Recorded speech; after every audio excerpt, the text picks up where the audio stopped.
चंद्रगुप्त मौर्य के 5 सबसे बड़े दुश्मन कौन थे? चाणक्य ने कैसे रची थी उन्हें हराने की चाल? नमस्कार और एड रिलैक्स ऑडियो बुक में आपका स्वागत है। अगले कुछ पल आपके नाम। चलिए इस सफर की शुरुआत करते हैं। भाग 1।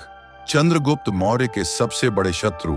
भारतीय इतिहास के सबसे बड़े रणनीतिकार आचार्य चाणक्य और उनके शिष्य चंद्रगुप्त मौर्य का उत्थान दुश्मनों के एक विशाल समूह को परास्त करने की कहानी है। चंद्रगुप्त ने शून्य से शुरुआत की और भारत के पहले एकीकृत साम्राज्य मौर्य साम्राज्य की स्थापना की। उनके रास्ते में खड़े 5 सबसे प्रमुख दुश्मन या खतरे निम्नलिखित थे। 1. धनानंद, नंद साम्राज्य का शासक। खतरा, यह चंद्रगुप्त का सबसे पहला और सबसे बद्धा आंतरिक शत्रु था। धनानंद मगध के शक्तिशाली नंद साम्राज्य का अंतिम शासक था, जिसकी राजधानी पाटलिपुत्र थी। कारण, चाणक्य को धनानंद ने अपमानित कर दिया था। चाणक्य ने कसम खाई थी कि वह नंद वंश का नाश कर देंगे। नंदों की अपार सैन्य शक्ति और धन ही मौर्यों के लिए सबसे बड़ी चुनौती थी। 2.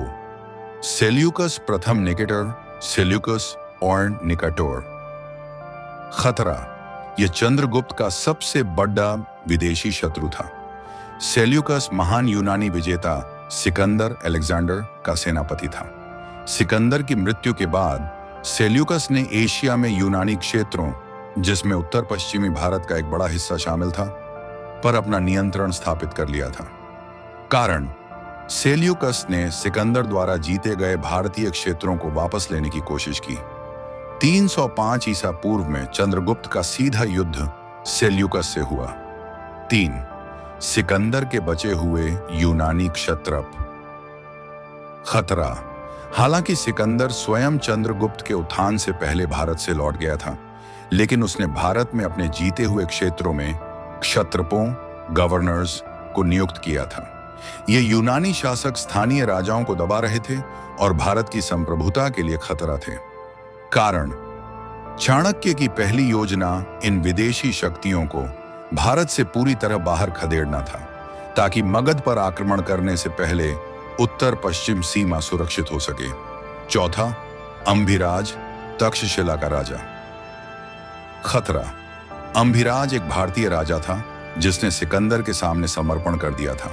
उसने सिकंदर का स्वागत किया और अपने देशद्रोह के कारण वह चाणक्य और चंद्रगुप्त का स्वाभाविक शत्रु बन गया।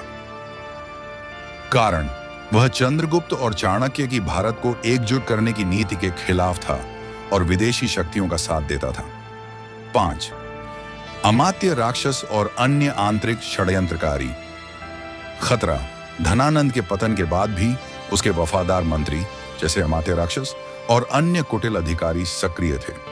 ये लोग चंद्रगुप्त को मारने और मौर्य साम्राज्य के सिंहासन को अस्थिर करने के लिए लगातार गुप्त षड्यंत्र रचते रहे। कारण, अमात्य राक्षस न केवल धनानंद का वफादार था, बल्कि वह अपनी कूटनीति के लिए भी प्रसिद्ध था, जिसने मौर्यों के लिए दीर्घकालिक खतरा पैदा किया। भाग 2। चाणक्य की कूटनीति और उन्हें हराने की चाल। चाणक्य ने अपने शत्रुओं को हराने के लिए सिर्फ सैन्य शक्ति का नहीं, बल्कि कूटनीति, जासूसी और मनोवैज्ञानिक युद्ध का इस्तेमाल किया, जिसका वर्णन उनकी महान कृति अर्थशास्त्र में मिलता है। 1. चरणबद्ध रणनीति। पहले किनारों पर वार, द पिंचर अटैक। धनानंद के विरुद्ध पहली हार। चंद्रगुप्त ने शुरू में नंदों की राजधानी पाटलिपुत्र पर सीधा हमला किया, लेकिन बुरी तरह हार गए। चाणक्य की चाल। एक बुढ़िया की कहानी से सबक लेते हुए चाणक्य ने रणनीति बदली। उन्होंने समझा कि पहले सीमांत क्षेत्रों और छोटे राज्यों को जीतना जरूरी है। उन्होंने पहले भारत के उत्तर पश्चिमी किनारों पर हमला करके यूनानी क्षत्रपों को उखाड़ फेंका। लक्ष्य, इस जीत से चंद्रगुप्त को सैन्य अनुभव, धन और एक मजबूत सेना मिली, जिसने उन्हें धनानंद के कोर पर वार करने से पहले मजबूत बना दिया। 2. साम दाम दंड भेद का प्रयोग। भेद, डिवाइड एंड रूल। धनानंद को हराने के लिए चाणक्य ने कई छोटे राजाओं और गणराज्यों जैसे हिमालय का राजा पर्वतक को चंद्रगुप्त के पक्ष में एकजुट किया।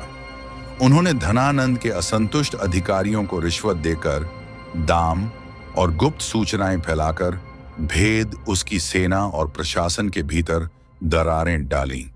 विषकन्याएं। चाणक्य ने शत्रुओं के महत्वपूर्ण अधिकारियों और राजाओं को गुप्त रूप से खत्म करने के लिए विषकन्याओं पॉइजन डैमसेल्स का उपयोग किया, जो गुप्तचरों के रूप में काम करती थीं। 3 सेल्यूक्स के विरुद्ध मास्टर स्ट्रोक। युद्ध और संधि। चंद्रगुप्त ने सेल्यूक्स को 305 ईसा पूर्व के युद्ध में हराया, लेकिन चाणक्य ने युद्ध की बजाय कूटनीतिक संधि को प्राथमिकता दी। चाणक्य की चाल। इस संधि के तहत शांति और विवाह। सेल्यूकस ने अपनी बेटी, माना जाता है कि हेलेना, का विवाह चंद्रगुप्त से कर दिया, जिससे 2 साम्राज्यों के बीच वैवाहिक संबंध स्थापित हुआ। क्षेत्रीय लाभ। सेल्यूकस ने आधुनिक अफगानिस्तान के बड़े हिस्से अराकोसिया, एरिया, गेड्रोसिया को मौर्य साम्राज्य को सौंप दिया। आर्थिक लाभ। बदले में चंद्रगुप्त ने सेल्यूकस को 500 युद्ध हाथी भेंट किए, जो सेल्यूकस को पश्चिमी युद्धों में जीतने में मदद करते थे। परिणाम। इस चाल से चाणक्य ने न सिर्फ युद्ध को समाप्त किया, बल्कि शांति के बदले में साम्राज्य विस्तार किया और यूनानी खतरे को मित्रता में बदल दिया। 4. आंतरिक सुरक्षा और प्रतिरक्षा। गुप्तचरों का जाल।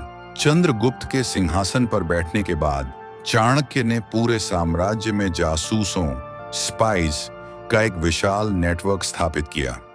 इन गुप्तचरों ने अमात्य राक्षस और अन्य दुश्मनों के हर षड्यंत्र का पर्दाफाश किया। विष प्रतिरोधी, पॉइजन इम्यूनिटी। चाणक्य चंद्रगुप्त को बचपन से ही भोजन में थोड़ी थोड़ी मात्रा में जहर देते थे। यह इसलिए किया जाता था ताकि यदि कभी कोई शत्रु उन्हें विष देकर मारने की कोशिश करे, तो उनके शरीर में उसके प्रति प्रतिरक्षा, इम्यूनिटी विकसित हो जाए। यह उनकी दूरदर्शिता का प्रमाण है। चाणक्य ने सिखाया कि युद्ध आखिरी उपाय होना चाहिए। असली जीत बिना युद्ध किए शत्रु को नष्ट करने में है, और उन्होंने इसी चक्रव्यूह से चंद्रगुप्त मौर्य को भारत का सम्राट बनाया। आप इस ऐतिहासिक विषय पर अधिक जानकारी के लिए यह वीडियो देख सकते हैं। सिकंदर और चंद्रगुप्त मौर्य की लड़ाई का विश्लेषण।